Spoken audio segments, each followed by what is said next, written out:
Watu wa Mungu, shalom shalom. Nawakaribisha katika mwendelezo wa mafunuo ambayo Mungu amekuwa akituonyesha mara kwa mara.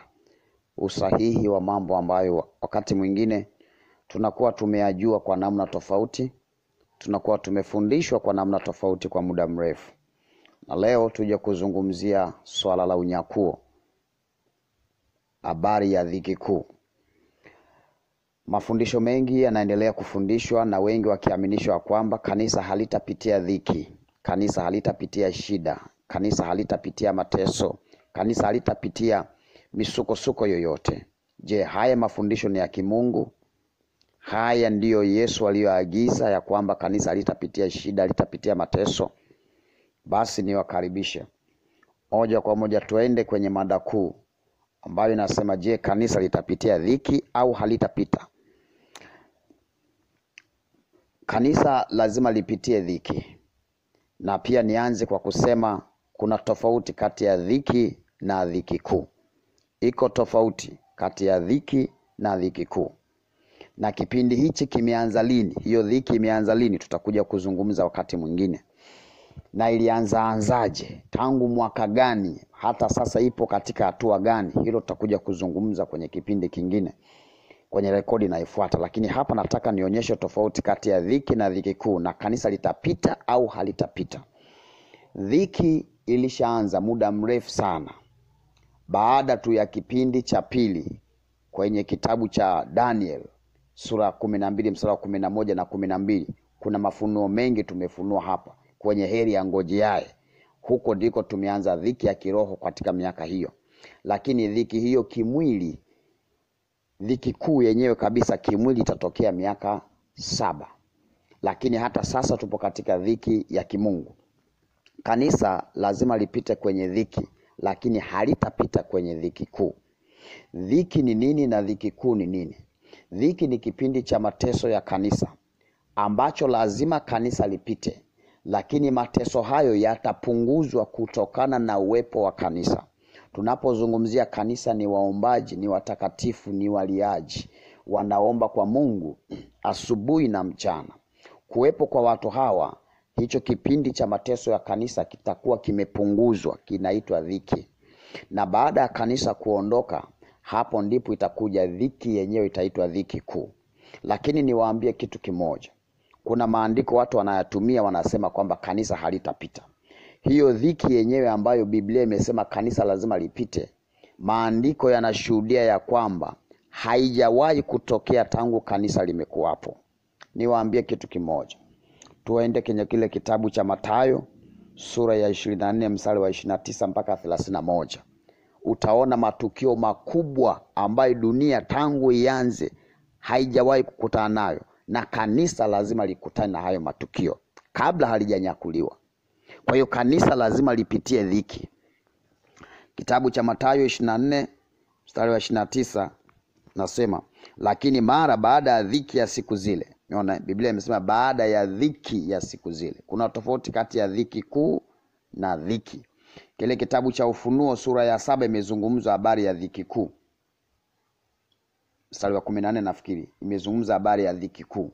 Lakini hapa kwenye Mathayo anazungumza habari ya dhiki ya siku zile. Kuna mateso ambayo kanisa lazima lipite. Ifike mahali watu wafundishwe ukweli kwamba hakuna kunyakuliwa bila kupitia mateso haya. Hakuna kunyakuliwa bila utakatifu. Lazima watu wawe watakatifu ndio waweze kunyakuliwa. Mathayo 24:29 nasema, lakini baada ya dhiki ya siku zile, jua litatiwa giza, na mwezi hautatoa mwanga wake, na nyota zitaanguka mbinguni, na nguvu za mbingu zitatikisika. Mstari wa 30 unasema, ndipo itakapoonekana ishara yake mwana wa Adamu mbinguni, ndipo mataifa ya ulimwengu watakapoomboleza, na watamuona mwana wa Adamu akija juu ya mawingu ya mbinguni pamoja na nguvu na utukufu mwingi. Naye 31 hiyo, naye atawatuma malaika zake pamoja na sauti kuu ya parapanda, nao watawakusanya wateule wake toka pepo 4, toka mwisho huu wa mbingu mpaka mwisho huu. Umeona? Jua kutiwa giza, hayo yote kanisa litayakuta. litakutana nayo kabla ya kunyakuliwa. Nyota kudondoka, mbingu kujikunja, hayo yote kanisa litakutana nayo. Hayo yote kanisa litapitia, lazima lipitie. Hayo yanaitwa dhiki, sio dhiki kuu. Na baada ya hayo mambo yote, ndipo sasa mwana wa Adamu atakuja.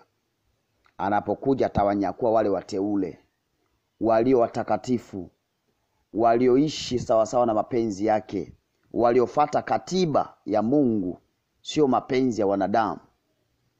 Watu wafundishwe kuacha dhambi, watu wafundishwe kuacha uovu, watu wafundishwe mambo yote mabaya wayaache, wawe tayari kwa ajili ya utakatifu wa Mungu. Na utakuja kuona sasa kuna tofauti kwamba kwa nini sasa kanisa lisipitie dhiki kuu. Tunaweza kusoma kile kitabu cha Wathesalonike wa pili, sura ya 2, mstari tukianzia wa 3 mpaka wa 7. Natamani tusome hapa kidogo. Mstari wa 3 nasema, mtu awaye yote asiwadanganye kwa njia yoyote, maana haiji usipokuja kwanza ule ukengeufu, akafunuliwa yule mtu wa kuasi, mwana wa uharibifu. Lazima afunguliwe. Na amefunguliwa lini? Tulitazama hilo na tutarudia kwenye rekodi nyingine. Yule mpingamizi ajiinuaye nafsi yake juu ya kila kiitwacho Mungu ama kuabudiwa, hata yeye mwenyewe kuketi katika hekalu la Mungu akijionesha nafsi yake kana kwamba yeye ndiye Mungu. Je, hamkumbuki ya kuwa wakati nilipokuwa pamoja nanyi na aliwaambieni hayo? Na sasa, hapa namba 6, hapo mstari wa 6, hiyo Wathesalonike wa pili sura ya 2 mstari wa 6 nasema, na sasa lizuialo mwalijua, yule apate kufunuliwa wakati wake. Wa 7, maana ile siri ya kuasi hivi sasa inatenda kazi, lakini yuko azuiaye sasa hata atakapoondolewa. Dhiki kuu itakuja baada ya huyu azuiaye kuondolewa. Azuiaye ni nani? Azuiaye ni watakatifu. Azuiaye ni kanisa. Hakutakuwa na maana ya watu wa Mungu kupatwa na dhiki kuu kama kanisa lipo. Kwa hiyo mateso ambayo kanisa wanayapata au watayapata si madogo. Haijawahi kukutana nayo tangu dunia imeumbwa. Lakini yatakayotokea baada ya kanisa kuondoka ni makubwa zaidi. Haya yatakuwa ni mateso zaidi ya mateso. Ni shida zaidi ya shida. Asikudanganye mtu. Lazima afunuliwe yule mwana wa kuasi. Lazima afunuliwe mtesi. Lazima dunia ikunjwe, unashuhudia. Lazima nyota zidondoke, upo hapa hapa. Lazima uone giza, nuru ikitiwa giza, upo hapa hapa duniani. Kwa hiyo hakuna unyakuo bila kupitia mateso hayo. Lakini baada ya kanisa kuondoka, baada ya hayo yote ambayo tangu iumbwe dunia haijawahi kuwako, yatakayofuata ni mabaya zaidi. Kwa hiyo kinachopunguza kasi ya kanisa lisipitie dhiki kuu ni watakatifu, ni waombaji. Ndio maana kitabu cha Wathesalonike wa pili sura ya 2 mstari wa 6 na wa 7 unasema, lakini sasa azuiaye yupo hata atakapoondolewa. Maana yake likinyakuliwa kanisa, hapo ndipo watakatifu wanakuwa wameondolewa, waombaji wameondolewa, waombolezaji wameondolewa, wale wanaofunga na kulia na kupiga goti kwa ajili ya maovu ya dunia wanakuwa wameondolewa. Wakiondolewa ndipo dhiki kamili inakuja. Na hapo kunakuwa na mapigo 7. Kila pigo moja linakaa miezi 6.